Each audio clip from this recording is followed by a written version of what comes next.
Buenas noches. En nombre de la Asociación Ecuatoriana de Amistad con el Pueblo Saharaui, la Cátedra África, Medio Oriente y Asia de la Universidad de Tifariti, el Centro Cultural Ecuatoriano Iraní, el Centro de Documentación en Derechos Humanos Segundo Montes Mozo y la Organización Social Unitierra. Les doy la bienvenida a todas las personas asistentes a esta actividad especial a propósito del Día de los Derechos Humanos en el Islam, establecido para conmemorar la promulgación de la Declaración de los Derechos Humanos en el Islam por la 19ª Conferencia Islámica de Ministros de Asuntos Exteriores, celebrada en el Cairo, República Árabe de Egipto, entre el 31 de julio y 5 de agosto de 1990. Para Nora Noralia, investigadora y consultora de derechos humanos que trabaja en diferentes temas como las libertades sexuales y corporales y la Sharia y los derechos humanos, y que en septiembre del 2021 se desempeñaba como directora ejecutiva de del Instituto de Investigación Jurídica Cairo 52 y asistente de investigación de la División LGBT de Human Rights Watch. El objetivo de este documento era establecer un sistema islámico de derechos humanos basado en los principios de la Sharia.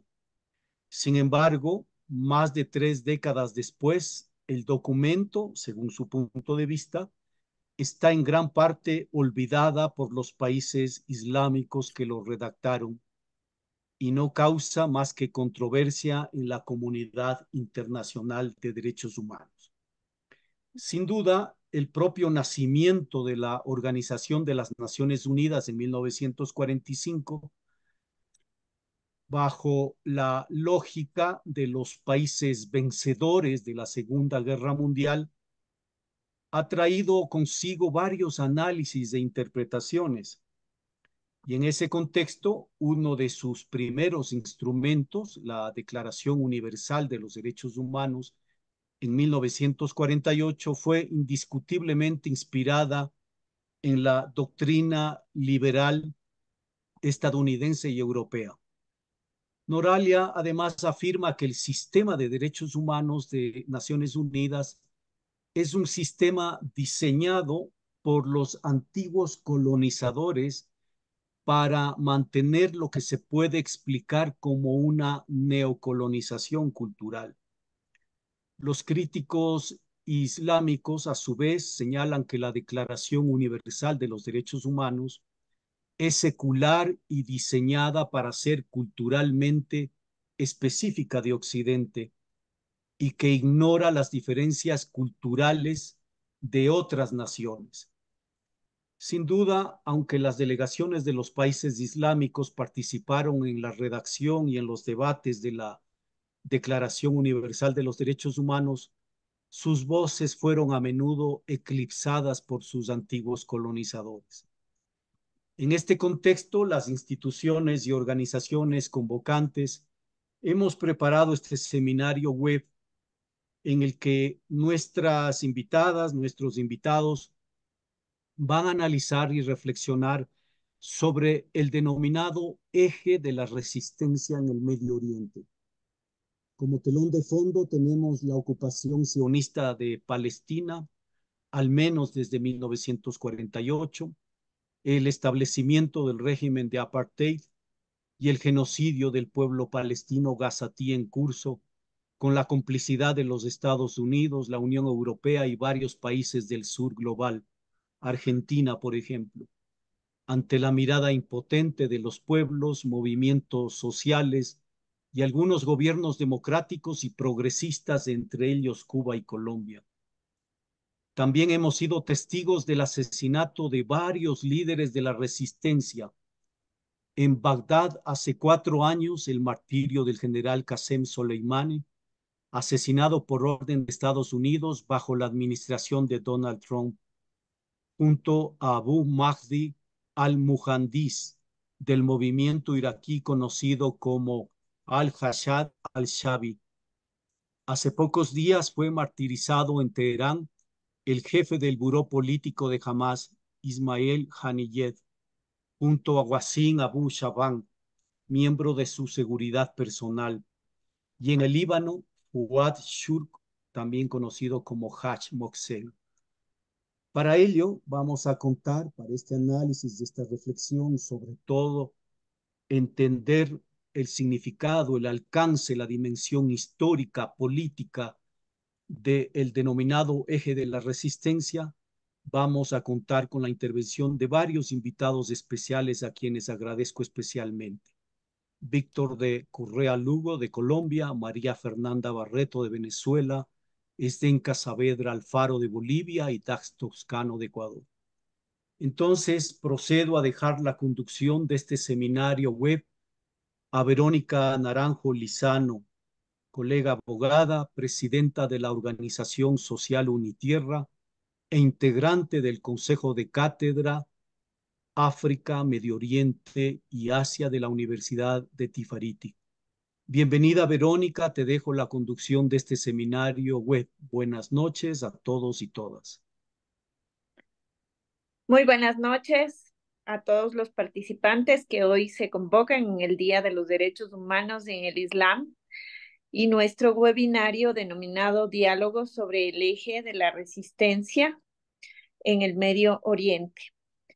Es para nosotros como cátedra un gusto poderles tener aquí a todos los participantes desde distintas localidades, tanto nacional como internacionalmente, tal cual lo ha manifestado Pablo, a quien le hacemos un fraterno agradecimiento.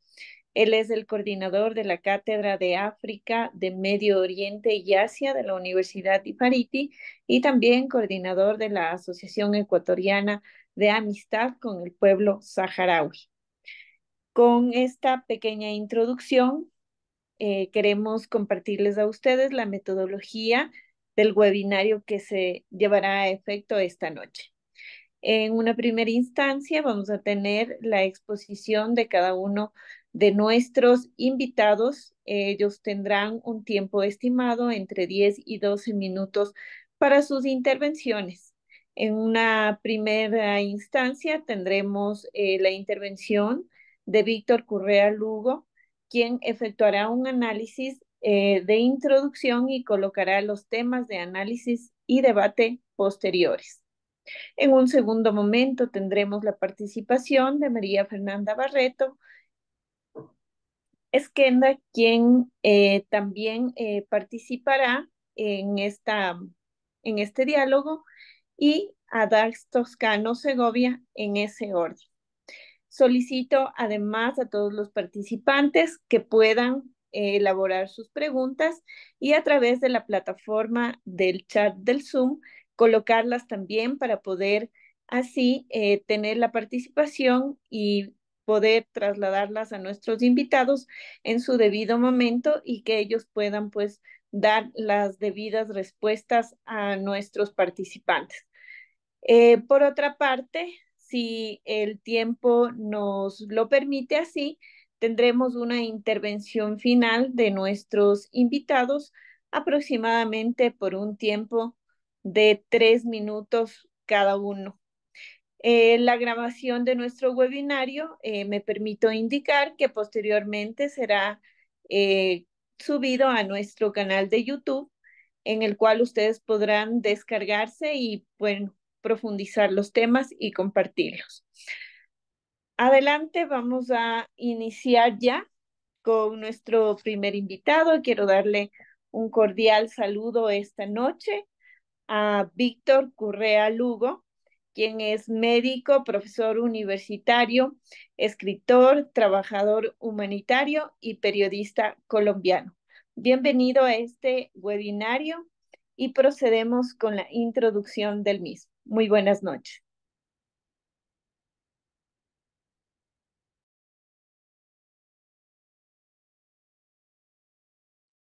Muchas gracias a todas las personas que hicieron posible este espacio y por supuesto vamos a tratar de dar algunos elementos centrales de eso que se llama la resistencia, de eso que se define de otras maneras y que a veces poco ayuda. Creo que el principal problema que tenemos, o uno de los principales problemas que tenemos en América Latina es la falta de claridad sobre los sujetos históricos que están allí y el afán de llenar ese vacío, incluso sin mala intención, y entonces terminamos acuñándole unas características determinadas que no corresponden a la realidad o haciendo paralelismos que a veces son bruscos y no corresponden a la realidad. El análisis del conflicto palestino, el análisis de la ocupación, el análisis del genocidio requiere que tengamos un poquito de tacto, de respeto por los actores políticos que allí están y que nos van determinando de una u otra manera lo que está sucediendo. Entonces voy a gastar 10 minutos en hacer esta caracterización. Lo primero que hay que decir es que hay una construcción mediática de la resistencia. Esa construcción mediática la vamos a hacer de manera limitada. Se llama terrorismo. Sí, terrorismo es todo lo que hagan los palestinos. Si hacen una marcha pacífica es terrorismo. Si se quejan porque sus niños están muriendo debajo de los escombros, es terrorismo. Si se les ocurre ir con ambulancia a rescatar los heridos, es terrorismo. Entonces, a partir de ahí ya no hay posibilidad de discutir. Fíjense una cosa tan interesante. Hay una parte de la resistencia que es Hezbollah, significa el partido de Alá y está en el Líbano. Permítanme saltarme los detalles. Y es curioso, pero esta organización es una organización que tiene un partido político que se llama Hezbollah y ustedes van a Beirut y ven las sedes de Hezbollah, pero además tiene una bancada parlamentaria, pero además de eso ha hecho parte del gabinete, pero además de eso es parte de la sociedad civil, pero además como tal se identifican muchas organizaciones solidarias, especialmente de Beirut hacia el sur. Todo eso es Hezbollah y aparte de eso tiene una milicia. ¿A cómo nos lo presentan en los medios de comunicación latinoamericanos? Pues que únicamente Hezbollah es su parte armada y su parte armada se presenta como un grupo terrorista. Ese es un ejemplo de cómo rompemos la realidad de la naturaleza de los actores. Y la otra cosa es el afán de decirnos que la culpa es del que resiste. Es decir, hombre, ¿para qué se pone a resistir, no? El problema de la Varsovia, del gueto de Varsovia, es que los judíos se levantaron el armas. Y el problema de la resistencia francesa es que no aceptaron que Hitler controlara todo París.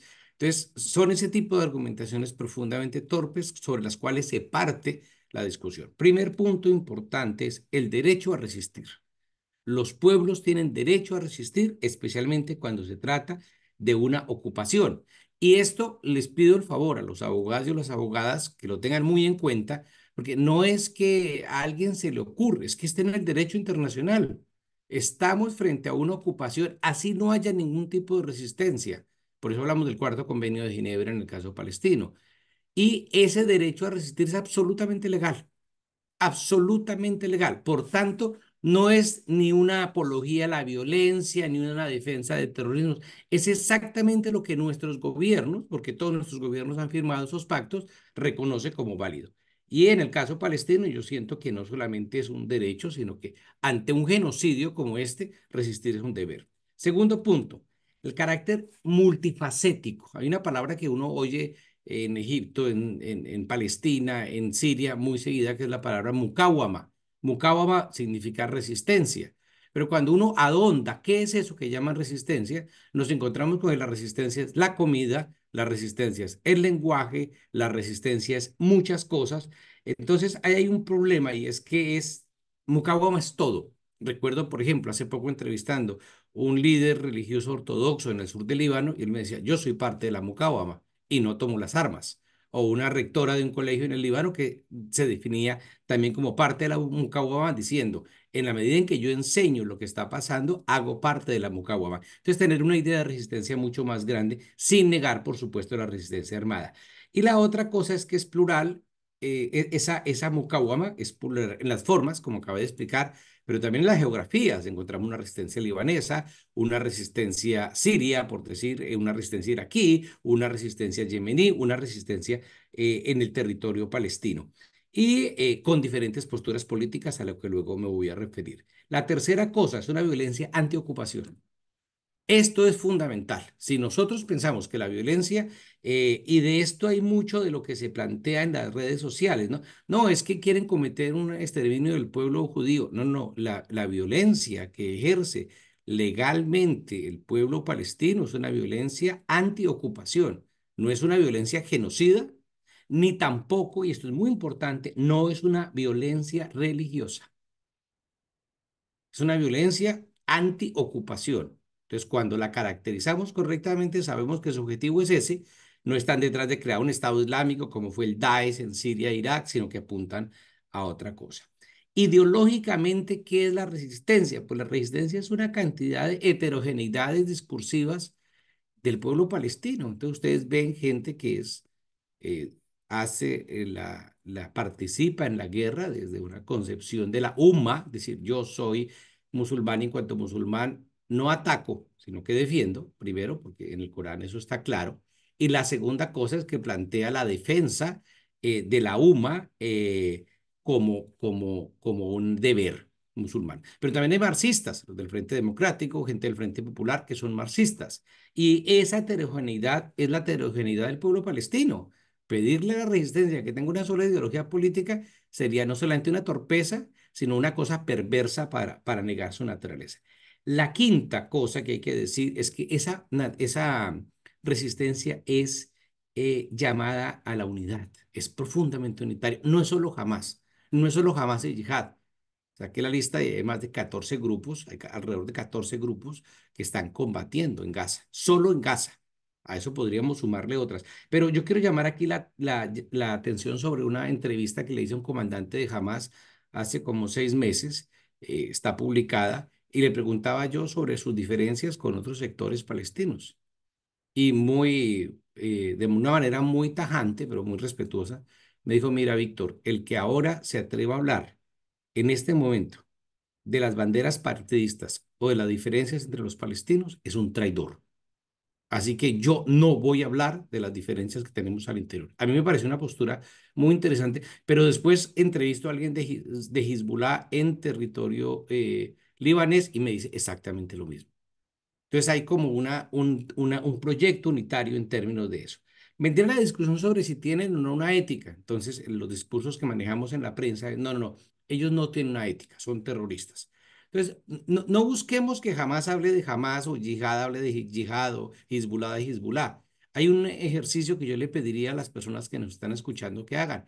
Busquen los testimonios de las personas que estuvieron detenidas por parte de Hamas y liberadas en noviembre pasado y revisen el comportamiento que tuvieron, el tipo de comida, el tipo de atención, el trato, y a partir de ahí hablamos. O sea, les estoy diciendo, revisen lo que dicen las personas que estuvieron detenidas por ellos, que pueden tener la rabia para crearse una mentira o pueden tener la realidad de haber sentido una vulneración. Vale, hablen con ellos. Y si ustedes revisan que están cualquier cantidad de testimonios disponibles en Internet, van a encontrar fácilmente la actitud con que, en general, la tendencia que hay de plantear que sin duda estamos frente a una resistencia que tiene un comportamiento ético. Y es curioso, no está basado en el derecho internacional humanitario, como dirán algunos occidentales, sino está basado en las normas del Corán. La otra es que es el séptimo punto. El séptimo punto es que la resistencia es internacional. Es decir, que no está planteado como una cosa de un solo lado. ¿Cómo nace Hezbollah? El partido político Hezbollah, partido de Alá, nace en el sur del Líbano, bueno, nace en todo el Líbano por la agrupación de varias organizaciones chiíes a comienzos de los 80 peleando contra la ocupación israelí. Es decir, Hezbollah es esencialmente antisionista. ¿Cómo nace algunos grupos de cativas, las resistencias en Irak? Muchos de ellos son grupos que nacen en el 2003 peleando contra la ocupación estadounidense. O sea, son grupos antiimperialistas. Por tanto, esa naturaleza internacional hay que tenerla en cuenta. Y ahora por una cosa elemental, el sionismo es universal. Por tanto, no esperen que si el sionismo es un proyecto regional en Oriente Medio y universal, la resistencia se dé únicamente en una calle de Gaza. La resistencia se entiende como algo universal, como algo internacional que se ha articulado a través de un eje que llamamos el eje de la resistencia, donde participan el gobierno yemení, en este caso en manos de los hutíes, el grupo Hezbollah, el partido Hezbollah, algunas brigadas, sería la palabra que hay en Irak, por supuesto, los grupos de resistencia en Gaza, pero también en Cisjordania y en Jerusalén del Este y, por supuesto, Irán. Todo eso corresponde, ¿no? Y ya habría un debate sobre si nosotros, los que estamos del lado palestino, participamos o no de alguna manera de ese proyecto de resistencia. Octavo punto, y es el debate que se tiene con el pacifismo. Yo no soy pacifista, bueno, no soy pacifista porque si fuera pacifista no aceptaría ni la existencia de los estados. Los estados son, por definición, el sumo de la violencia. Eso no hay que leer a Max Weber para saberlo, es decir, el monopolio de la fuerza. Es decir, si alguien respeta la existencia de los estados, no puede ser pacifista. Y la segunda cosa es que hay violencias que se justifican. Entonces, ya se la consigna de que la violencia solo genera violencia, yo me aparto de aquello, porque a Hitler se derrotó con violencia, porque la derrota de Batista en Cuba se hizo a través de la violencia, porque el Frente Patriótico Ruandés expulsó en ese entonces se llamaba Zaire, a sus genocidas gracias a la violencia, porque los vietnamitas son los que detienen el genocidio en Camboya gracias a la violencia. Entonces, esa satanización de la violencia me parece que no es sana, porque cae en un purismo, en una neutralidad y en una superioridad moral que no es el caso. Pero bueno, eso daría espacio a otro debate que no puedo ahondar aquí. Yo pienso que yo respeto a aquellas personas que tienen una práctica y una argumentación para resistir. Y en ese sentido, no soy quien llamado a juzgar a los grupos armados que han tomado las armas y si fuese pacifista guardaría silencio y me haría a un lado, pero yo creo que hay gente que está allí y, por ejemplo, salir a condenar uno la resistencia francesa en la Segunda Guerra Mundial me parecería absolutamente antiético. Pero hay otra cosa más importante, lo que planteaba Nelson Mandela. Nelson Mandela en su discusión sobre los métodos pacifistas con Gandhi, el debate que hacía era, bueno, un momento, vale, está bien el pacifismo, pero los mecanismos que usamos para luchar, los medios, tienen que también ser eficaces. Y él decía que hay una condena moral, que hay él ponía en entredicho, desde el punto de vista ético, la opción por medios ineficaces. Y por eso no nos olvidemos que Mandela optó por la guerra. De hecho, en Johannesburgo en diciembre nos reunimos con un grupo de organizaciones palestinas y lo que me llamó la atención fue como uno de las personas que intervino planteó que ella estaba cansada de venderla y de que nos vendieran la idea de que Nelson Mandela era un viejito que abrazaba a los nietos y que hacía picnics. Entonces también hay una reescritura de Nelson Mandela. Nelson Mandela fue un combatiente y eso no se nos puede olvidar ni decir que él se arrepintió, no. Él optó por un camino. Entonces, el problema con el pacifismo es, bueno, ¿qué deberían hacer entonces los palestinos? Sobre todo cuando ya se han dado otras cosas. Y el noveno elemento tiene que ver con la legitimidad. Y este es muy importante. Pues no voy a entrar aquí en la definición sobre qué es terrorismo. Hay como 30 y pico definiciones que algún amigo coleccionó y cada cual tiene su definición de bolsillo para acusar al otro de terrorismo. Veo que me quedan 3 minutos, pero lo fundamental que se tiene es entender que desde dónde hablan por lo menos algunos comandantes que he entrevistado. Y es curioso porque cuando les preguntaba si eran grupos terroristas, me decían, nosotros estamos del lado de las masas. Entonces me di cuenta que su respuesta era desde la idea del terrorismo como una acción leninista, es decir, violencia por fuera de las masas. Ahora, si revisamos la legitimidad de Hamas, y eso me lo decía uno de sus comandantes entrevistados, me decía, mire, pero es que, a ver, vaya pregunte qué estamos haciendo, vaya miren el favoritismo que tenemos. Y es innegable que en medio de semejante drama como es un genocidio, la gente apuesta por la resistencia y se apuesta por la resistencia. Eso es un medidor. No estamos, mis estimados Verónica, Pablo, Zdenka y demás compañeros, eh, en una calle en Gaza. Aquí desde un escritorio cómodo podemos decir cosas, pero yo no sé si eso nos da autoridad para negar el respaldo que voluntariamente buena parte del pueblo palestino, por no decir todo, siembra en su resistencia. Si a mí me dicen es que la resistencia es responsable de las muertes, no haber, quien ha logrado que no hayan más muertes ha sido la resistencia. Quien fue capaz de sacar el ejército israelí de Han Yunis, quien ha evitado la entrada total en Rafa, quien ha impedido que controle incluso toda la ciudad de Gaza porque no está bajo control israelí, es la resistencia. Por tanto, acusarla de aquello que está, contra lo cual está luchando me parece terriblemente injusto. Es innegable el apoyo de la sociedad palestina en Gaza, pero también en Cisjordania, en Jerusalén y en la diáspora. Entonces, las reuniones en las que he participado, uno tiene la posibilidad de interactuar continuamente con los palestinos y hay un apoyo. Claro, hay una discusión interna en la que no voy a entrar, pero me parece importante. Y un último punto para terminar es, este es mucho más delicado que todos los anteriores juntos, y es si la resistencia es una opción. Yo creo que no es una opción. Creo que es el único camino que se tiene. Es decir, opciones cuando yo tengo varias cosas para elegir. Pero si nosotros revisamos la historia palestina, la historia palestina ya ha probado con marchas pacíficas, que fue la primera intifada, fundamentalmente una demostración pacífica que llevó a una negociación que fracasó. Ya se ha probado con el derecho. Mire, uno de mis libros es sobre Palestina, está basado en el derecho, se llama Palestina al Derecho, y analizamos ahí cualquier cantidad de, no estoy hablando de decenas, sino centenares de resoluciones de Naciones Unidas, del Consejo de Seguridad, documentos de la Corte Internacional de Justicia, documentos de la Corte Penal Internacional, y a la conclusión a la que llegamos es que es absolutamente claro que en el derecho ya están todas las preguntas de la ocupación. Las respuestas sobre la adquisición de tierras, el estatuto jurídico de Jerusalén, la ilegalidad del muro, la ilegalidad de los asentamientos, el derecho de los palestinos al refugio, todo eso ya está en el derecho, pero el derecho no da cuenta. Ahora, ¿qué acuerdos? Vale, hay un acuerdo que es bastante discutible, que es el de Oslo. Y si ese acuerdo de Oslo, que favorece tanto a Israel, no fue implementado, podemos pensar que otro acuerdo o hacer lo mismo con otro papel nos va a resolver el problema. Entonces, el problema no es que la resistencia sea una cosa voluntaria, donde unos muchachos gazatíes un día miraron el cielo y dijeron, venga, no tenemos nada que hacer. Es que es a lo que ha arrastrado el sionismo. Y termino diciendo, el problema del sionismo, esencialmente, es que parte de dos requerimientos. Uno, apropiarse de un territorio, que no pueden construir un hogar judío solo para judíos sin apropiarse de un territorio. Y dos, limpiar ese territorio.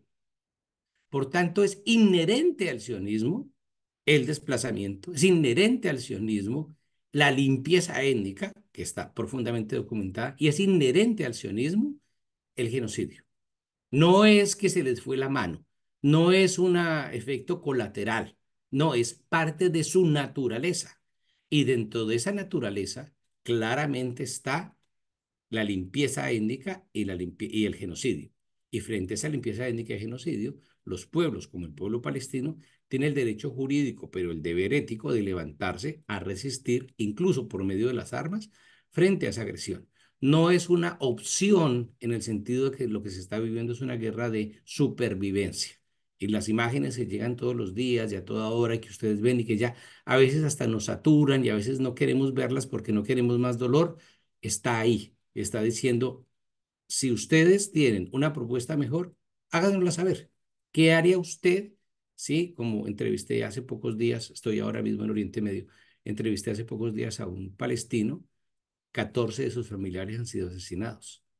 Entonces le decía, bueno, ya que usted considera que la resistencia no y que todo eso es muy malo porque lo importante es la paz y que nos abracemos todos, ¿vale? Y entonces, ¿qué opciones tenemos como latinoamericanos, como iberoamericanos, incluyendo a Pablo y a los compañeros de España? ¿Qué tenemos para ofrecerle como camino? ¿Cuál sería la alternativa? Yo creo que ese es el debate y creo que estos 10 puntos pueden servir para el debate. Perdón que me extendí un poco más de lo que habíamos acordado, pero yo creo que sobre ese punteo podemos empezar la discusión y muchas gracias.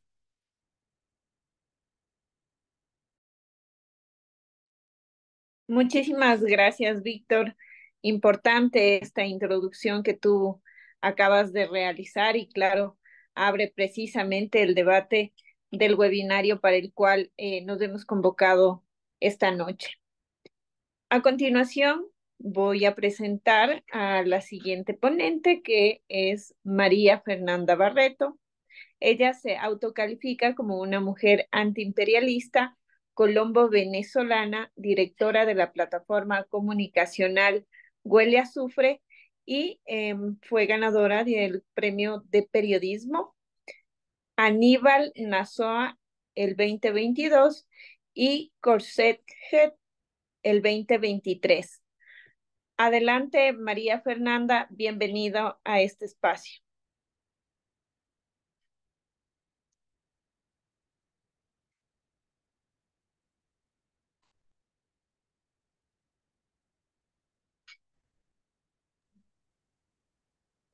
María Fernanda, si nos ayudas con el audio, por favor.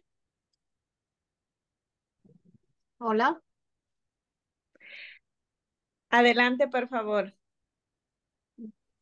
hola, buenas noches. Bueno, un gusto saludarles. Lamento haberme incorporado apenas ahora, pero bueno, como saben, la situación en Venezuela está bastante complicada. Estamos enfrentando un golpe de Estado que el presidente Nicolás Maduro describió como un golpe ciberfascista.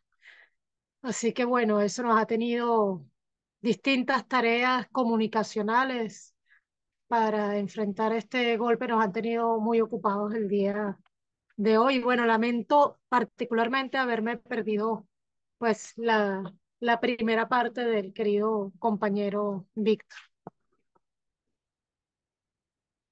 No sé si tienen alguna pregunta generadora, si hablamos simplemente del tema, coméntenme. Verónica.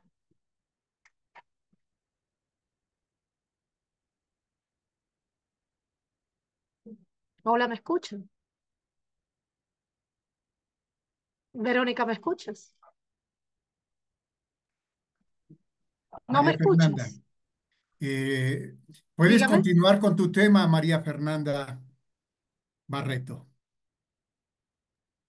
¿Aló? María Fernanda, ¿me escucha? Sí, te escucho, Verónica. Sí, María Fernanda, nosotros ya habíamos hecho tu presentación y más bien puedes continuar con el desarrollo de tu temática. Adelante. Bueno, imagino que ya Víctor profundizó mucho la visión en la cual además él es experto sobre el tema de los derechos humanos y la perspectiva histórica que se ha venido imponiendo sobre el tema en los últimos tiempos. Pero a mí me gustaría profundizar ahí, problematizar ese tema que es una visión occidental de los derechos humanos que hoy está francamente cuestionada. En los últimos tiempos, además, que he tenido la oportunidad de estar en Asia Occidental, conocer más de cerca el mundo musulmán, he escuchado una frase muy interesante que tiene que ver con la desoccidentalización, el fin del imperio occidental. Entonces, en este momento en el que la hegemonía absoluta del imperio capitalista, ese mundo unipolar está en crisis, la cabeza, el centro de ese imperio capitalista que es los Estados Unidos ha terminado por sepultar ese derecho internacional que ellos mismos crearon a su imagen y semejanza, adecuado a sus necesidades durante la segunda posguerra. Ahora ellos mismos han decidido cambiar ese contrato social que llamaron los derechos humanos, que nace de una visión liberal burguesa, han decidido cambiarla, sepultarla y utilizar ahora algo que ellos llaman un mundo ajustado a reglas, es decir, con una visión sumamente pragmática del derecho, que sabemos que significa que eh, todas sus acciones se adecuarán a las reglas que les sean útiles del modo que les sean útiles en el momento que les sean útiles. Eso es lo que ha venido a suplantar aquellos derechos humanos, como ya dije, de origen liberal, que fueron además convertidos en un contrato, una suerte de contrato mundial a través de la Organización de Naciones Unidas en la segunda posguerra, y que hoy ellos han decidido sepultar, y entonces nos han obligado a los países del sur global, a quienes resistimos a sus imposiciones, a quienes nos insubordinamos ante sus intereses, a los pueblos que nos insubordinamos a sus intereses, y es más, a los pueblos que luchamos por descolonizarnos definitivamente, nos han impuesto entonces, nos han puesto en tal situación que nos está tocando a nosotros y nosotras defender aquel viejo paradigma de eso que llamaron derechos humanos. En ese sentido, se han venido consolidando propuestas alternativas a lo que son esos derechos humanos. Particularmente lo hemos visto a través, por ejemplo, del Tribunal Permanente de los Pueblos, un tribunal que se basa en la experiencia de Bertrand Russell y Jean-Paul Sartre. Por ejemplo, hay una materialización de una visión diferente de los derechos humanos fundamentales, los derechos de los pueblos y en la Declaración de Argel.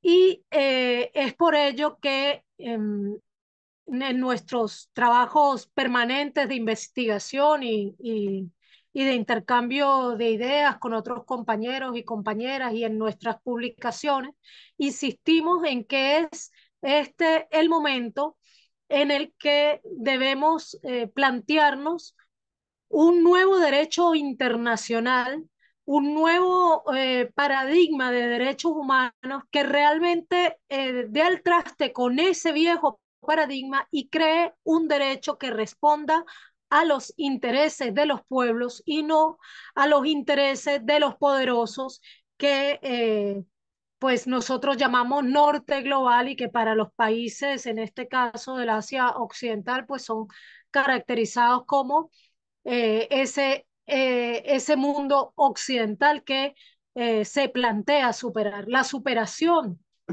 de ese derecho liberal, de esa visión del derecho internacional y de los derechos humanos, respondiendo a los intereses del capitalismo, de las potencias occidentales, es la que finalmente nos ha conducido hasta esta situación, es la que ha garantizado que paradójicamente puedan violentarse a tal punto nuestros derechos más fundamentales.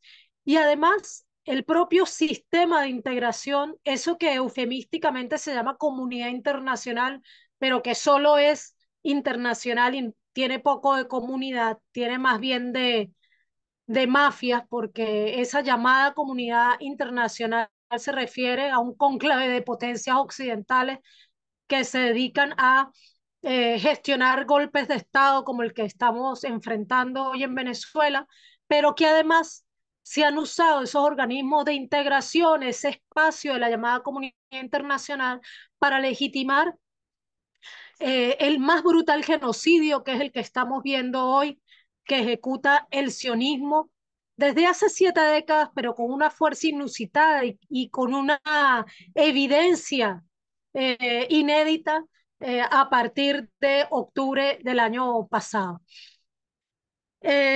Pues esa crisis a la que hemos llegado, por supuesto, ha tenido algunas acciones también que ponen la cereza del pastel, por decirlo de algún modo, y yo diría que la primera de ellas ha sido el asesinato del general Qasem Soleimani en Irak, porque rompió con esa tradición de los Estados Unidos de ocultar todas esas operaciones con las que violaba el derecho internacional y las sigue violando, como lo está haciendo ahora en Venezuela, porque vimos al presidente Trump jactarse de haber ejecutado esta operación que era a todas luces ilegal.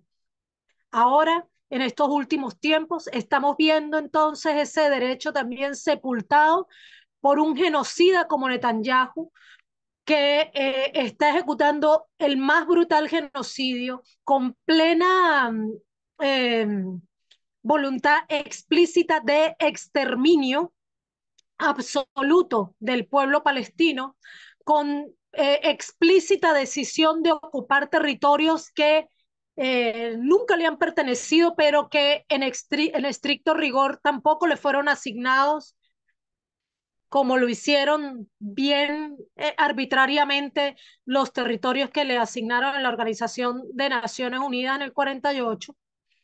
Y estas operaciones recientes que ha realizado el sionismo contra la República Islámica de Irán tienen como objetivo llevar su operación hasta el final, como lo ha dicho Benjamín Netanyahu, y que no por casualidad, por cierto, es el eslogan que utiliza María Corina Machado en Venezuela, porque el partido Likud de Israel firmó en el año 2020, en julio del 2020, un acuerdo público con la organización política 20 Venezuela que dirige María Corina Machado. Entonces, ese sionismo que hoy está atentando contra Palestina es el mismo sionismo que ha participado activamente en el conflicto armado colombiano también, que lo ha estado usando, que lo ha alimentado, que ha sido parte activa no solamente del entrenamiento de paramilitares, sino del tráfico de armas, es también hoy artífice de este golpe de Estado básicamente ciberfascista, porque no logró prender territorialmente en Venezuela.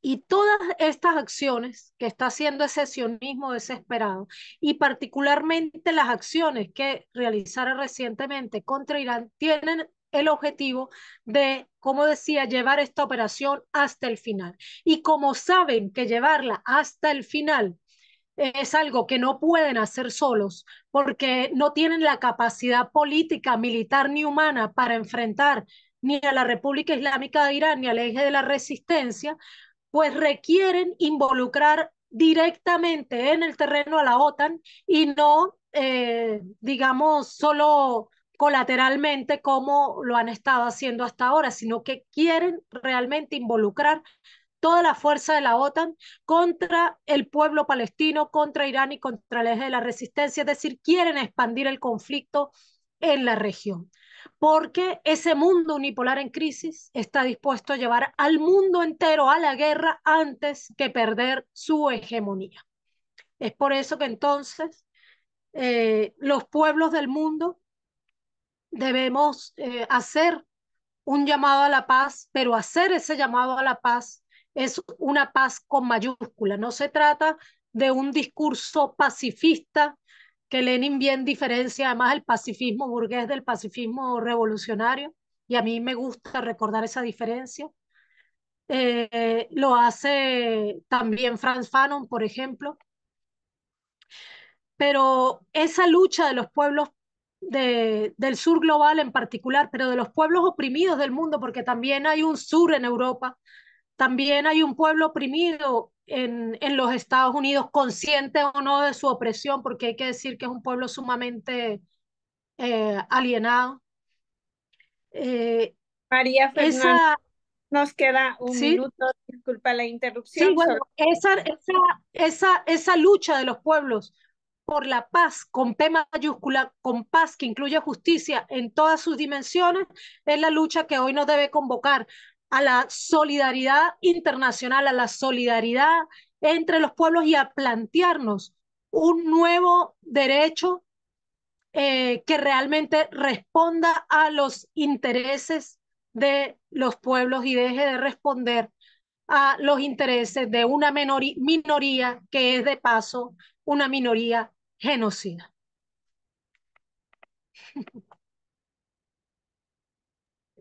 Muchísimas gracias. Tu intervención, María Fernanda. Han sido estos argumentos realmente un abreboca para los participantes hoy convocados en este webinario. Vamos a pasar de inmediato a nuestro siguiente expositor.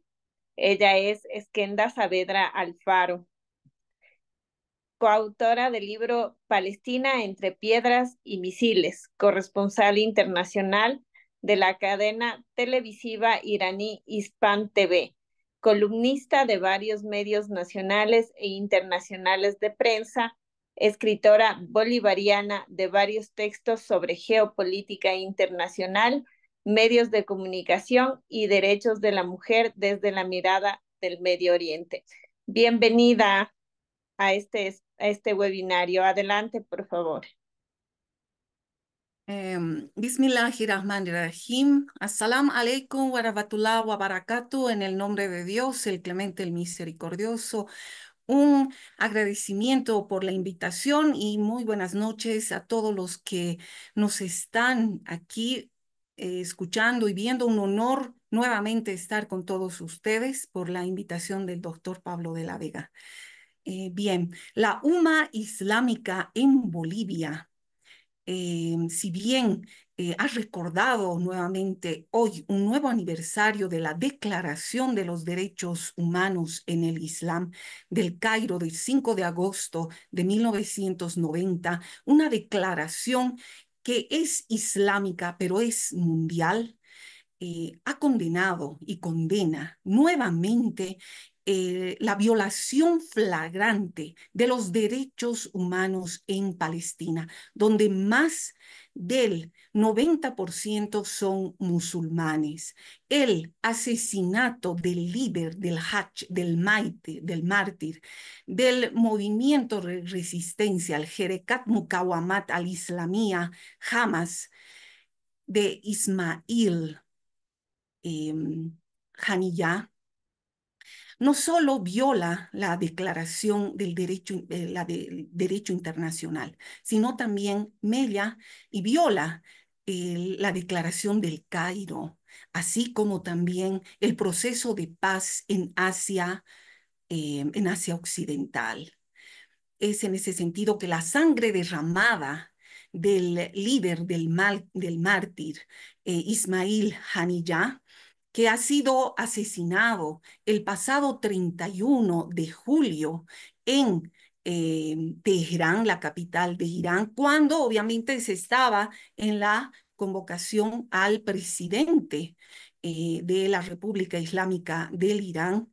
Tenemos que verlo no solamente como una violación a la soberanía de la República Islámica del Irán, sino también tenemos que ver como un fortalecimiento a todo el eje de la resistencia, es decir, a todos los combatientes del eje de la resistencia, pues últimamente el cuerpo de guardianes de la Revolución Islámica de la República Islámica del Irán y también aquellos movimientos como los movimientos Basij de Irán han asegurado la respuesta que va a ser una respuesta rotunda y contundente. Es en ese sentido que este asesinato del líder de Hamas, como lo vuelvo a decir, no solamente está llevando también a una escalada de tensiones en Medio Oriente y el mundo,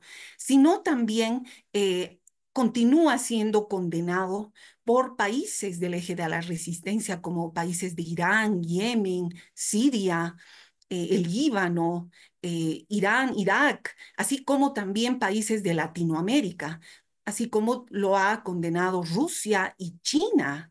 Entonces, es en ese sentido que es una grave violación al derecho de la soberanía de esta república que sigue resistiendo sanciones y bloqueos desde hace 46 años, cuando hemos visto la victoria de la Revolución Islámica, de la República Islámica del Irán, que está y continúa de pie, ¿no? Y además este asesinato ha sumado a otros varios asesinatos, como lo ha cometido el régimen sionista de Israel, junto a la Mossad, que es la agencia de inteligencia israelí, así como a los científicos, asesinatos que ha llevado a los científicos, como por ejemplo al científico muy importante, que es un científico nuclear, Mohsen, recordando el Mohsen Fakhzadeh, que ha sido asesinado el 27 de noviembre del 2020. Y así han continuado perpetrando sus ejecuciones y sus ataques. Es en ese sentido que Israel no ha cumplido y no ha conseguido sus objetivos. Y uno de ellos, obviamente, es el de querer aniquilar al movimiento de resistencia Hamas. A pesar también de su apoyo de Estados Unidos, recordando la ovación que ha tenido el principal criminal de guerra, como lo ha catalogado la Corte Penal Internacional, en esa ovación que ha tenido ante el Congreso de los Estados Unidos el pasado 25 de julio. Y cuando, obviamente, el primer ministro israelí Benjamín Netanyahu ha culpado a la República Islámica del Irán de la violencia que se está viendo en Medio Oriente. Siempre ha querido sepultar a Irán, pero mientras él se dirigía ante el Congreso de los Estados Unidos, el mundo entero es testigo de que el ejército sionista israelí estaba continuando el genocidio, la limpieza étnica desde vamos a ser contundentes, el 7 de octubre del 2023, cuando se ha llevado a cabo la operación Tormenta al-Aqsa, en respuesta y en ayuda a los 76 años que viene resistiendo el pueblo palestino toda esta criminalidad. Y desde ese día vamos a ser conscientes, el régimen sionista israelí ha asesinado a más de 41.000 palestinos y palestinas, donde más de la mitad son mujeres y niños, llevando incluso a la peor crisis humanitaria después de la Segunda Guerra Mundial, porque somos testigos de que está exterminando, queriendo llevar al exterminio, a la aniquilación completa de un pueblo. Y cuando son más de 17.000 niños ya asesinados, donde son también bebés que han sido quemados vivos. Y es en esa su derrota de Netanyahu que está llevando a esta su guerra, entre comillas, a una internacionalización, porque no solamente está atacando a Palestina y ante esta su debilidad, lo que ha hecho es atacar al Líbano, atacar también al Golán sirio, por otro lado, al pueblo de Yemen, de Ansarullah, y también está atacando a Irak. Y no solamente lo que ha hecho es internacionalizar esta su supuesta guerra, sino también está llevando a una escalada de tensiones al querer también a enfrentar a los países europeos, obviamente a Estados Unidos, con Irán, que es aliada de Rusia. En ese sentido, lo que está queriendo llevar es a una guerra nuclear, a una tercera guerra mundial. Entonces, este asesinato, como vuelvo a recalcar, hay que verlo como un fortalecimiento de todos estos movimientos de resistencia palestina, como por ejemplo el de Yemen, lo de Ansarullah, partidario de Dios. Por otro lado, también a Hezbollah del Líbano, los movimientos del movimiento popular de Irak, el ejército árabe sirio, el cuerpo de guardianes de la Revolución Islámica de Irán, los movimientos Basij, el movimiento de la Yihad Islámica, el movimiento también de Al-Qassam y todos otros que están ejecutando toda esta resistencia ante la defensa de este pueblo. Y también recordar que este asesinato lo que ha hecho es unir. Como musulmana pertenezco, soy de la escuela chiita, partidaria de la escuela chiita, pero vemos que el asesinato perpetrado por el régimen sionista israelí al líder de Hamas, que es de la escuela suní, lo que ha hecho es a unir a estas dos grandes escuelas, que es la suna y la chiita. Entonces, esto también debemos verlo como un fortalecimiento y recordando, por otro lado, el ataque, ¿no? La respuesta que ha dado, la respuesta verdadera promesa del 14 de abril, cuando Irán 2 semanas después del ataque a su consulado en Siria, ha perpetrado y ha dado esta respuesta. Y ejecutando también, eh, manifestando las áreas, atacando las áreas de Israel. Y es evidente que el régimen sionista israelí y sus socios y sus aliados occidentales no han aprendido tampoco las lecciones del martirio, del un líder muy grande, el general de los corazones, que es el general Qasem Soleimani, que es un líder antiimperialista, que él ha derrotado a los grupos eh, más llamados de Estado Islámico, como son y todas esas sus criminalidades de lesa humanidad que han ejecutado, como el Daesh, llegando a Irak. Estos ataques incluso han perpetrado a Europa, a España, y estaban llegando incluso a Latinoamérica. Es lo que ha hecho el 3, este su asesinato, lo que ha hecho es darnos esa fortaleza. ¿Por qué? Porque ahora los misiles de Hamas y los misiles de todos los movimientos de resistencia llevan el nombre de Qasem. Qasem se llaman estos misiles en su nombre.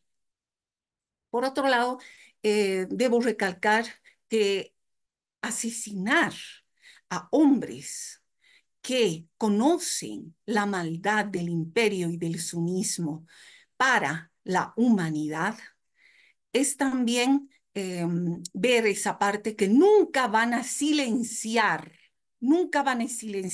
a los pobres, a los miserables y a los pueblos, porque siempre van a existir mujeres y hombres que se van a levantar para liberar a su pueblo. En ese sentido, más temprano que tarde, el eje de resistencia va a dar respuesta a este asesinato y sobre todo en este día que se recuerda los derechos humanos en el Islam, todo el mundo que es consciente, hombres y mujeres, debemos nuevamente alzar nuestras voces para decir basta de la impunidad del régimen sionista israelí, porque Palestina es libre y soberana con su capital Al-Quds, Jerusalén. Palestina libre.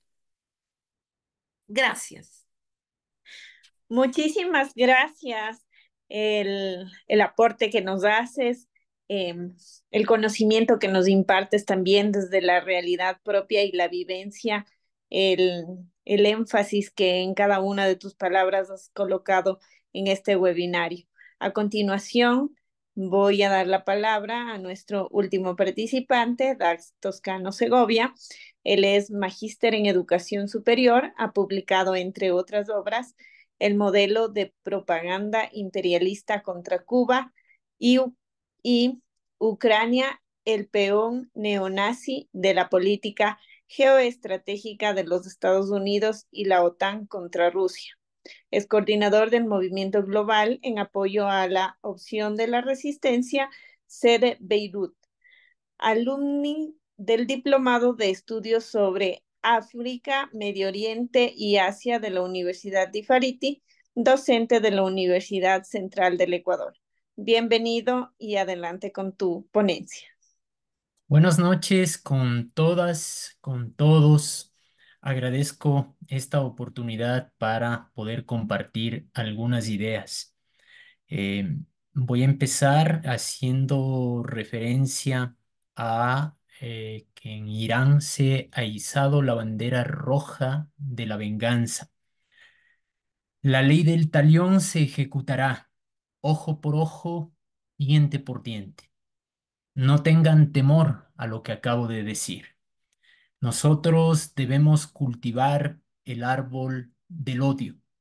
Si es que no cultivamos el árbol del odio, no podremos cultivar el árbol del amor. El odio hacia la opresión, el odio hacia la explotación, el odio hacia el imperialismo, el odio hacia el sionismo criminal que destruyen pueblos, que empobrecen poblaciones enteras, que destruyen el medio ambiente y que generan un sinnúmero de problemas para la niñez y la juventud que tienen que ver con la droga, la prostitución, el alcoholismo. Ese es el odio al que nosotros debemos dirigir para poder cultivar el árbol del amor.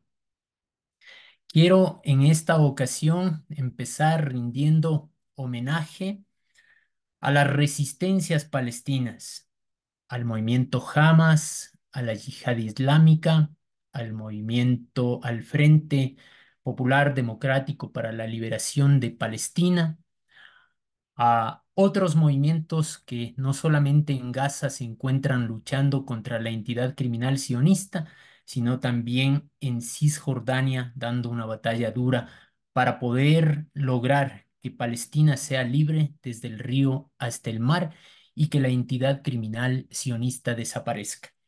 Esto debe quedar muy claro, puesto que muchos abogan por la creación de dos estados, lo cual realmente no puede ser posible. En primer lugar, porque Israel es una entidad ficticia, artificial, creada por Europa fundamentalmente y que es un proyecto colonial, es un proyecto de exterminio del pueblo palestino y que no tiene historia, que no tiene antecedentes, como incluso los propios historiadores israelíes como Ilan Pappé así lo han señalado.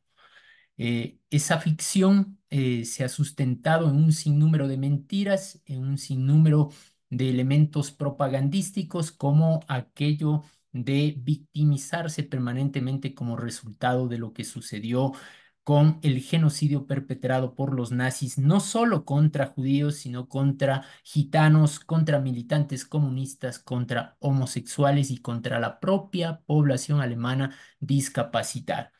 Entonces, sustentada en esas mentiras, esa entidad criminal ha pretendido mantenerse a lo largo de la historia mediante el saqueo, el exterminio del pueblo palestino, y por eso nuestro propósito, por lo menos de aquellos que luchamos junto al pueblo palestino desde diversos espacios y lugares, es que esa entidad desaparezca finalmente. Rindo homenaje también en este momento a Ismael Haniyeh, asesinado por Israel con el apoyo de los Estados Unidos.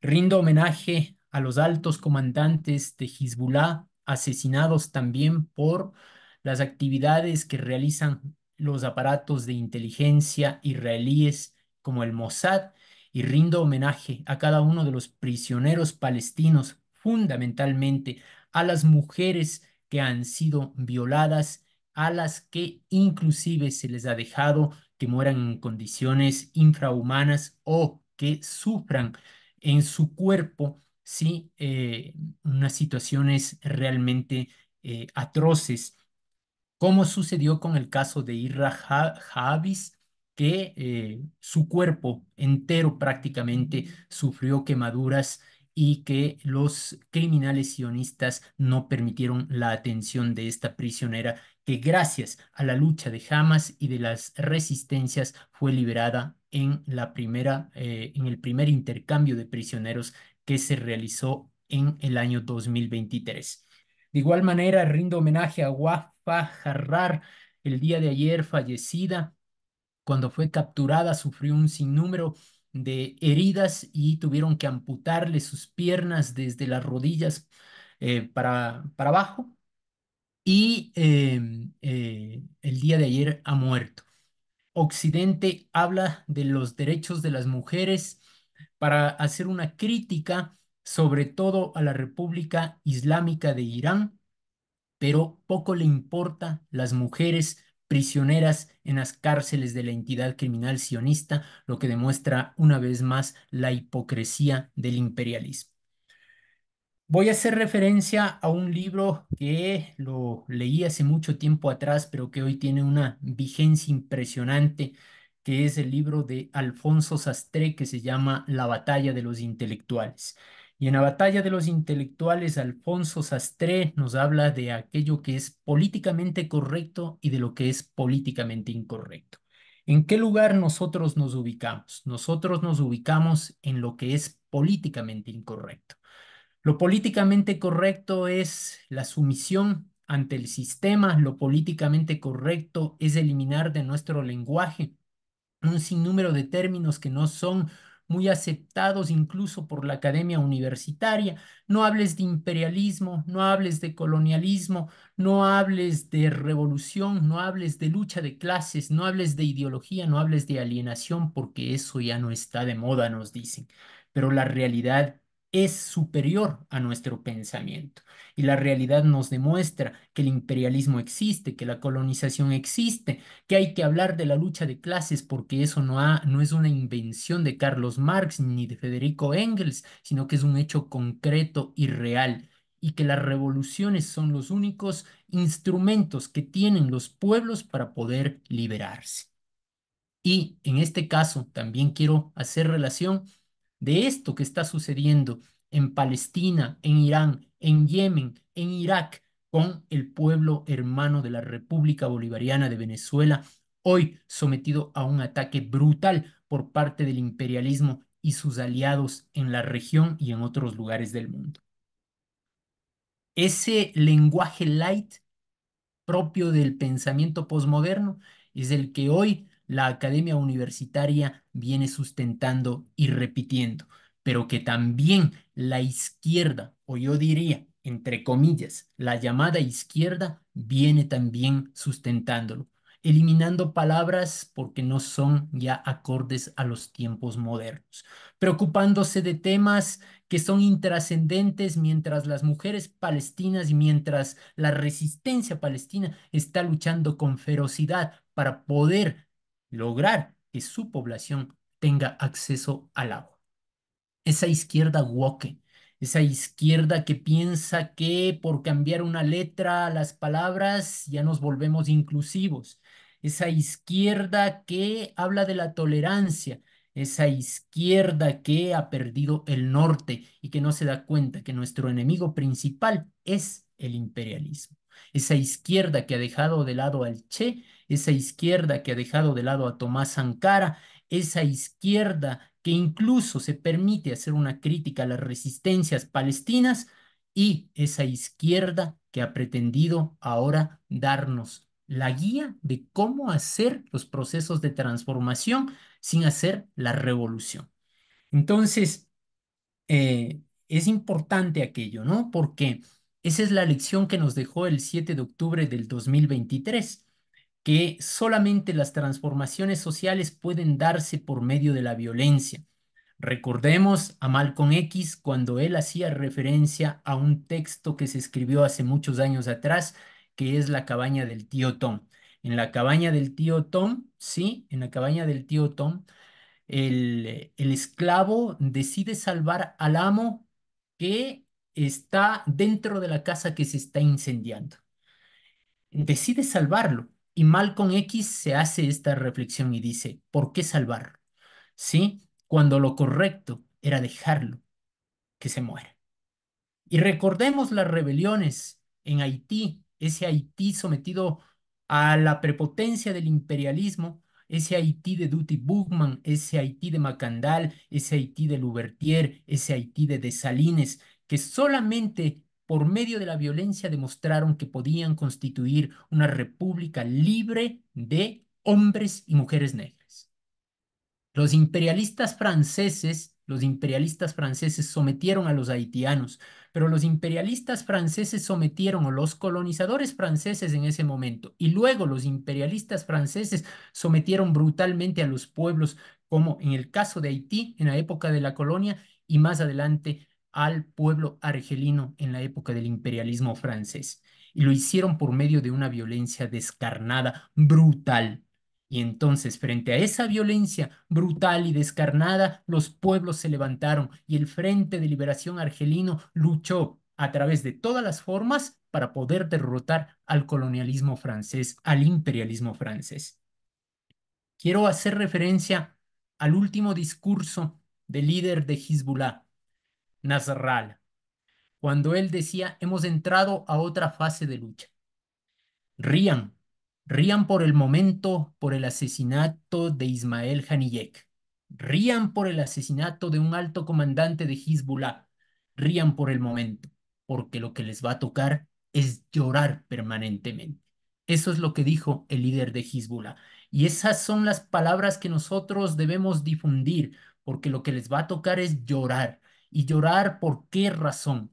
Porque la resistencia les va a infringir golpes severos, porque Hezbollah no solamente es un movimiento militar, es un movimiento político militar que conjuga una visión clara de cómo llevar adelante los procesos de transformación y las luchas de resistencia, y las conjuga con la actividad militar que ellos desarrollan. Y del otro lado están otras fuerzas revolucionarias como son las fuerzas yemenitas.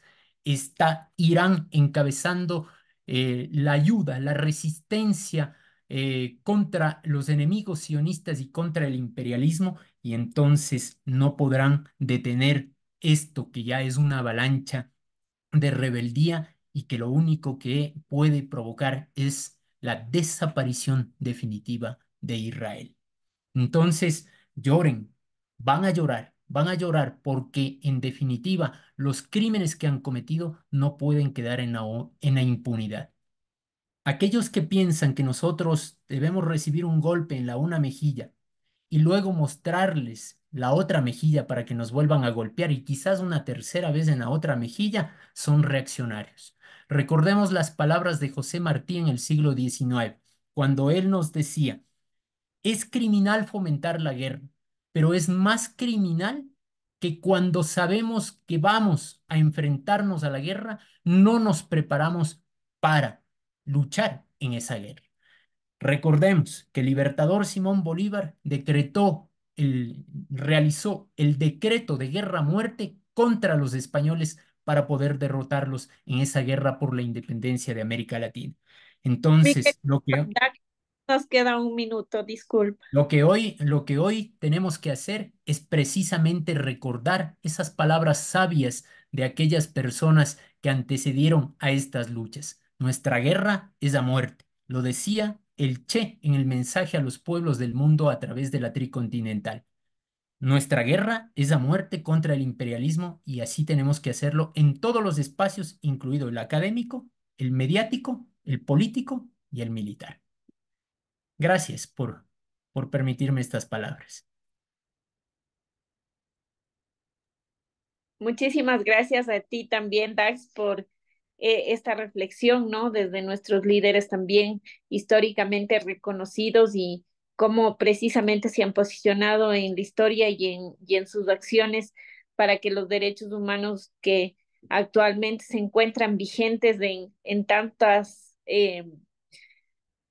instrumentos legales, pues no pierdan su vigencia, sino más bien constituyan para nosotros un reto de ponerlos en firme frente a tanta agresión, a tanto genocidio que estamos viviendo a la vista de todos.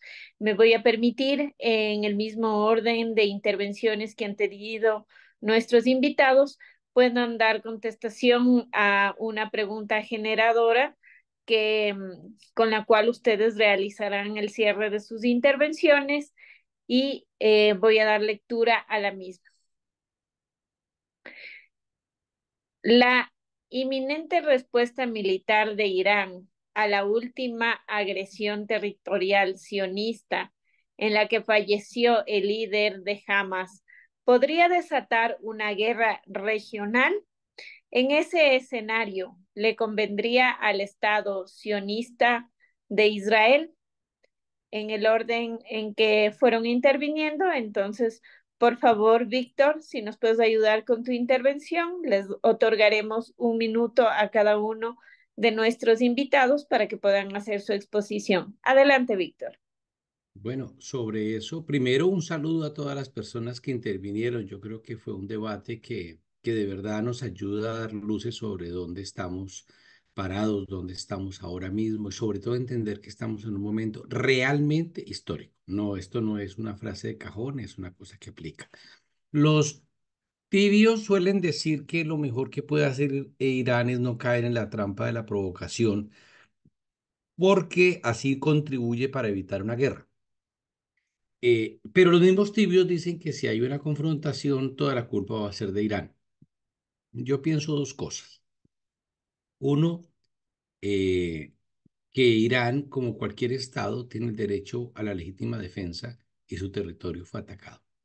Un problema ahí sistemático, deliberado, que no apareció hoy. Ya alguien lo citaba, el asesinato de científicos en territorio iraní no es cualquier cosa, los ataques continuos, las medidas de presión, de embargo, de bloqueo contra Irán, ya está bien. Entonces, Irán tiene dos opciones, que es una, si no hace nada, está mandándole un mensaje de impunidad a Israel. Y dos, es hacer algo, no solamente es su derecho, sino es su deber por todo lo que significa. Creemos que la responsabilidad de una escalada posterior dependerá de Israel. Claro que Israel quiere arrastrar a Estados Unidos a la guerra. Israel necesita arrastrar a Estados Unidos a la guerra porque es la única manera de salir. Es algo así como morir matando, como entre peor mejor, a lo que apuesta Israel. Y por eso está que provoca la guerra. Pero ese no puede ser un argumento de ninguna manera para negar el legítimo derecho que tiene Irán de responder frente a las agresiones. Eso sería como decirle a los de Hamas, mire, señores de Hamas, como van a matar 20, entonces déjense matar esos mismos 20, pero en cómodas cuotas mensuales. Sería absolutamente impresentable. Yo creo que la cosa va a estar grave. En lo que yo veo aquí en Oriente Medio, sí hay una tensión. Curiosamente no veo miedo, más que miedo veo una resolución de los pueblos a una situación de la que conviven, que es los ataques israelíes continuos a Israel, perdón, a Líbano, a Siria, a Irak, a Palestina. La ofensiva es una cosa continua y creo que la respuesta de Irán es más que justa. Ahora se están demorando, eso produce un desgaste moral brutal en las tropas, un desgaste económico, como lo están viendo, muy grande. Muchos sionistas han decidido no regresar a Israel, muchos están en Ben Gurión, en el aeropuerto de Tel Aviv, tratando de salir. Va a haber una acción. Irán demostró su capacidad de hacer ataques a objetivos militares, ataques quirúrgicos, ataques muy precisos. Creo que en ese orden se va a dar el ataque con mucha más fortaleza. No va a estar, no les corre prisa, pero va a quedar en manos de Israel, sobre todo de Estados Unidos, si se aventura a acompañarlo en una locura de escalamiento, con lo cual ya abrirá las puertas a una posible escenario. Aquí no voy a hacer futurología, pero creo que el sionismo está acabando su propia tumba. Perdón por la extensión.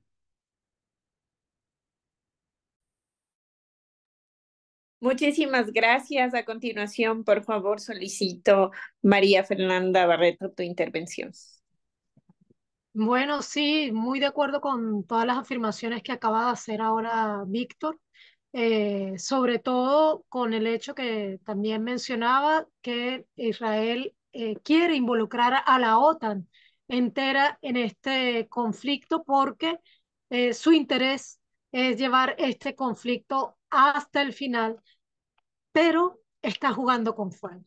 Está jugando con fuego y ante esta situación que parece una crisis orgánica del imperio completo, el sionismo puede estar cavando no solo su propia tumba como proyecto político-económico, que es lo que realmente define el sionismo, porque no es un proyecto religioso, sino un proyecto político-económico. Y obviamente también concuerdo con el derecho y la legitimidad, que va mucho más allá del derecho de Irán a responder a esta agresión a su territorio. La respuesta que dé Irán y el eje de la resistencia, porque está claro que no lo haría Irán solo, porque lo ha venido haciendo ante el genocidio en Palestina, el eje de la resistencia, particularmente el heroico pueblo de Yemen, ha sido efectivamente solidario con el pueblo palestino. Pero la respuesta que pueda dar ahora, que va a dar sin duda la República Islámica de Irán y la que va a dar el eje de la resistencia, puede ser definitiva para el sionismo, y allí creo que hay una variable que también podría terminar o no de inclinar la balanza, y será qué van a hacer esos estados árabes que han permanecido impasibles ante el genocidio palestino, que se han limitado a dar una que otra declaración, pero que realmente no han articulado respuesta ante el brutal genocidio palestino. Entonces, allí hay una variable que puede cambiar y que puede también terminar por definir lo que pueda suceder en los próximos días en el Asia Occidental, y que sin duda lo que allí suceda va a afectar la correlación de fuerzas mundial a favor o en contra de los pueblos del mundo.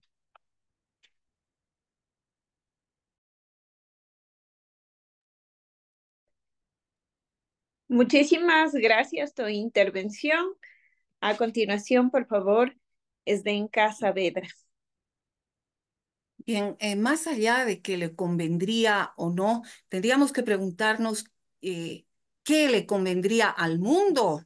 Entonces, lo que está haciendo eh, el ente sionista de Israel es llevar a la confrontación de una guerra nuclear, porque si bien ha asesinado a un líder de Hamas con un misil, no vamos a aquí olvidar que el régimen sionista israelí tiene entre 400 y 500 ojivas nucleares. Entonces, va a mandar un misil o una ojiva nuclear, y ahí estaríamos hablando de una confrontación y de una guerra nuclear. Entonces, ¿le convendría al mundo todo eso? Entonces, ante estos países que, vuelvo a recalcar, no son chiitas, porque debemos definirlo así. El eje de la resistencia está conformado por la mayoría que son de la escuela chiita, y los que no han condenado estos asesinatos, que son los Emiratos Árabes Unidos, tampoco Arabia Saudita, son de la parte sunita. Entonces, ahí también tenemos que ver todo esto, ¿no? ¿Por qué no han condenado? Países que no han condenado este asesinato están queriendo también llevar, y estamos viendo de qué parte están partes de, obviamente, al no condenar estos asesinatos, están sirviendo al imperio y al sionismo. Entonces, es ahí que la única vía que nosotros estamos viendo es la resistencia en todas sus dimensiones, ¿no? Y paralelamente el boicot, desinversión y sanciones. Aquellas que no solamente los gobiernos latinoamericanos, sino también todos aquellos gobiernos del mundo tienen que sancionar, y ya no comprar económicamente, sancionar políticamente, romper lazos con el régimen sionista israelí, sino también boicotear a todas aquellas empresas sionistas como Nestlé, como el Nescafé, Adidas, no con McDonald's, Burger King, Coca-Cola, que están matando al mundo. Entonces, en ese sentido, todas aquellas empresas sionistas se tienen que romper lazos y decir basta. ¿Por qué? Porque el derecho internacional, el ius cogens, es decir, todo el armamento jurídico, no sirve en Palestina. Entonces, la única, frente a ello, la resistencia de los pueblos libres del mundo es la única vía para llevar a la liberación del pueblo de Palestina. Muchas gracias. Muchísimas gracias. Y por favor, Dax Toscano, tu participación.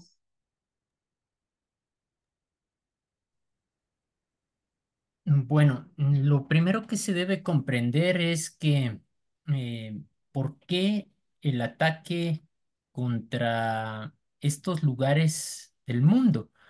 en el lenguaje de el alcohólico no regenerado George W. Bush, esos oscuros rincones del mundo, porque el eje fundamental de la resistencia en el mundo, de la resistencia en el mundo, está precisamente en esa zona.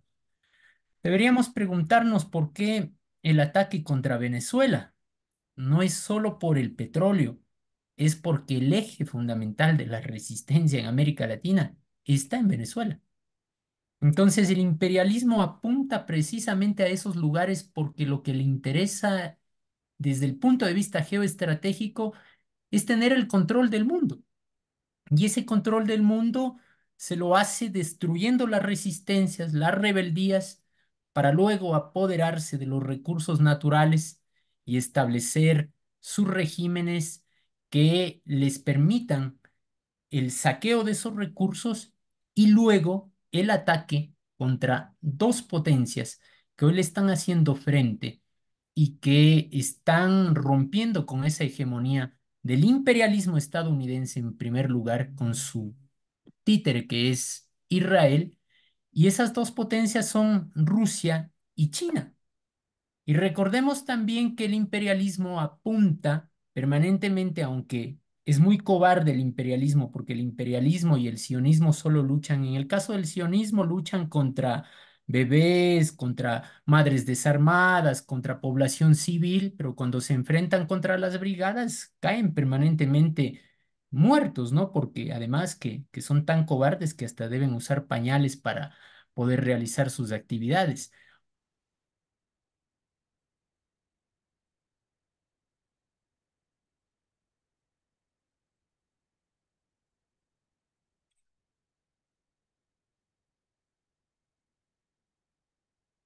Dax, O se enfrentan cuando terminan de desbaratar del norte, no la atacan porque Corea del Norte tiene armas de destrucción masiva. Entonces, en este sentido, si es que Estados Unidos e Israel se meten a esta guerra, tendrán que, como dijo Nasrallah, llorar mucho, porque no solamente va a ser Irán, va a ser Yemen, va a ser la resistencia iraquí y va a ser el movimiento islámico Hezbollah el que va a dar golpes certeros a a la entidad criminal y también a los Estados Unidos. muchísimas gracias, Dax. Tenemos un sinnúmero de preguntas que se han generado en este webinario. Sin embargo, podemos, digamos, extender la temática. Nos motiva a que podamos tener esta ampliación o esta discusión, este debate, quizás en el segundo módulo del diplomado precisamente que estamos motivando, ¿no?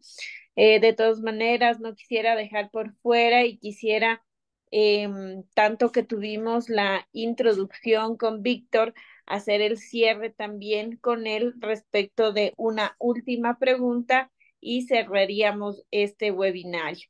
En ese sentido, la pregunta que nos están haciendo, la planteo que por favor lo pueda realizar Víctor igual en un minuto.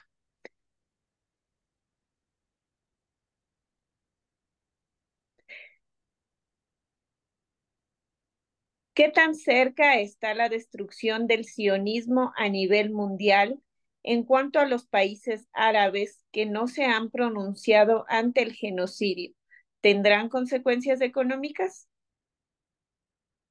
A ver, yo creo que el principal fracaso del sionismo hay que medirlo en su incapacidad de cumplir con su promesa. El sionismo promete crear un hogar judío seguro en Oriente Medio para los judíos. Bueno, no hay lugar más inseguro ahora para los judíos que están en Oriente Medio. De hecho, están huyendo. Es decir, el sionismo fracasó ideológicamente, políticamente ya fracasó. Desde el punto de vista económico, su sustento sigue siendo Estados Unidos. Sí, como decía un general israelí, sin Estados Unidos, Israel estaría peleando contra Hezbollah con palos y piedras, porque no tendría la capacidad. Como proyecto mediático ha fracasado. El mundo ha sido capaz de reconocer por completo la diferencia entre esto, para algunos les parecerá básico, pero que ya en mi propio país, Colombia, la gente distinga antisemitismo, antisionismo, Eso es un paso brutal. Una humanidad que ha sido capaz de dejar de lado la islamofobia, la arabofobia y de plantear la discusión en términos humanos, de recuperar esa vocación universal de humanidad, me parece que ha sido un salto brutal. Y ahora tenemos que distinguir dentro del mundo árabe, yendo muy rápidamente a la respuesta, entre los gobiernos árabes y los pueblos árabes. Y eso es fundamental. ¿Por qué? Porque podemos terminar siendo injustos condenando a los pueblos por sus dirigentes que en un grupo importante han terminado por traicionar a los líderes, a sus propios hermanos. Es muy doloroso que hermanos árabes ven morir sus hermanos árabes, que hermanos musulmanes ven morir a sus hermanos musulmanes sin que actúe absolutamente nada. Yo creo que el miedo que ha tenido los países árabes a tomar partido, los gobiernos árabes a tomar partido, tiene que ver con una lógica eminentemente comercial. Business are business, negocios son negocios, y dentro de esa lógica me parece que podría ser un ejemplo muy interesante para que los pueblos también se planteen quiénes son sus representantes y si realmente representan sus propias agendas. Lo dejo ahí para no meterme en más discusiones. Gracias.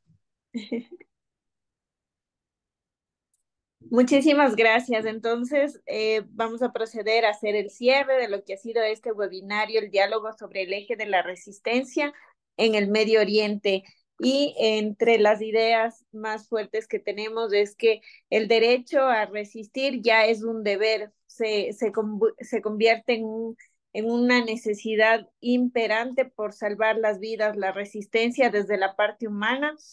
No, no es un ataque, sino es defender las vidas que se encuentran ahora en peligro. Esta es heterogénea, unitaria e internacional. Su naturaleza definitivamente así se ve planteada alrededor del mundo. Hemos entrado también en el de que el debate si debe esta ser una resistencia pacifista, entendiendo los niveles de violencia y agresión que existe hacia las personas. Se manifestaron cifras como 45.000 palestinos que han fallecido, entre esos 17.000 niños. La escala definitivamente es de elevar una tensión a nivel mundial, lo que significaría una tercera guerra mundial. Es así que Israel ha buscado definitivamente aniquilar a la población, ocupar el territorio y en este sentido hacer una limpieza étnica, es lo que nos han mencionado esta noche nuestros invitados especiales. Queremos, a nombre de nuestra organización, darles a ustedes el más fraterno sentido de agradecimiento, el poder contar con todos estos insumos. Definitivamente lo que plantea es el diplomado que permitirá ampliar el conocimiento, para lo cual hacemos una invitación y procedo a dar la palabra a Pablo para que pueda comentarnos aquello. Muchas gracias, Verónica. No estaba previsto que cierre, pero simplemente decirles que estamos observando con mucha atención la expectativa que causa la discusión, el análisis, la reflexión de estos temas.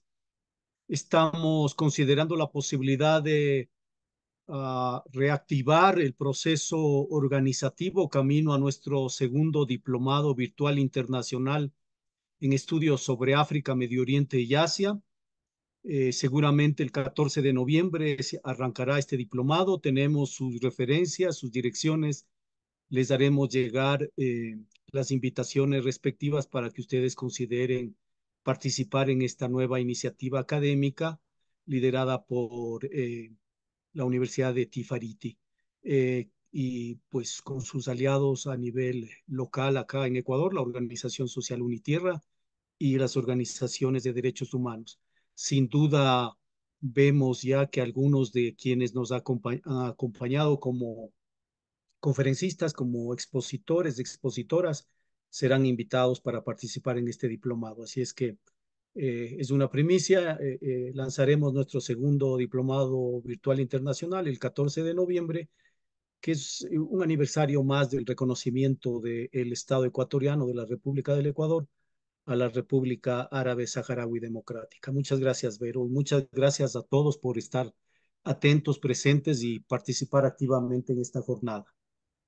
Muchísimas gracias a la Asociación Ecuatoriana de Amistad de los Pueblos Saharaui, a la Cátedra África, Medio Oriente y Asia de la Universidad Tifariti, al Centro Cultural Ecuatoriano Iraní, al Centro de Documentación de Derechos Humanos Segundo Montes Mozo, a la Organización Social Unitierra.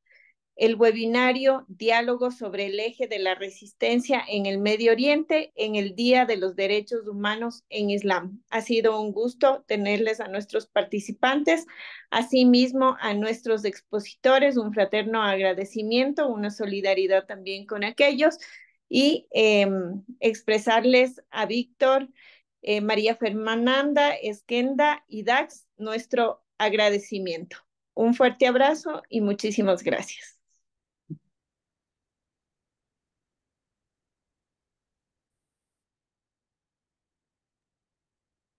Gracias.